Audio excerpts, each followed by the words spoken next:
Qu'il y ait des fake news, alors il y a toujours eu des fake news depuis que les guerres existent, et en particulier cette guerre du Donbass que je suis depuis 8 ans.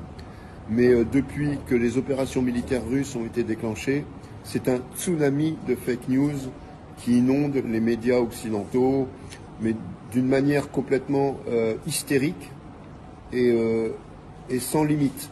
Je vais prendre le dernier exemple qui me vient à l'esprit au moment de votre question.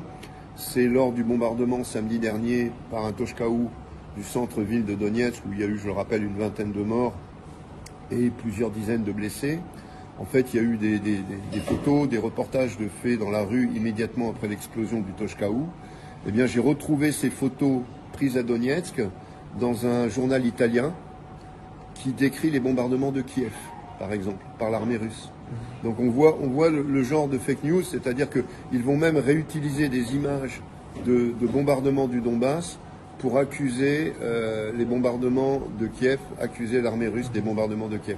Donc on est dans un délire qui n'a plus aucune raison, aucune rationalité, et qui n'a même pas de professionnalisme. C'est-à-dire que ce sont des fake news qui ne sont même pas travaillées, qui ne sont même pas étudiées, qui ne sont même pas maquillées. C'est-à-dire vraiment c'est grossier. Mais malheureusement, la population occidentale aujourd'hui, elle avale tout. Elle avale les pires mensonges, comme par exemple le bombardement de la centrale nucléaire de Zaporojye, soi-disant par l'armée russe, alors que c'était juste une fusée éclairante qui avait été tirée par la garde nationale ukrainienne qui sécurisait le périmètre, puisqu'ils avaient subi une intrusion peut-être de nationalistes, de Praï Sector, etc. Donc ils ont tiré une fusée éclairante, et donc les caméras de surveillance ont été récupérées par les médias occidentaux pour dire que l'armée russe bombardait une centrale nucléaire.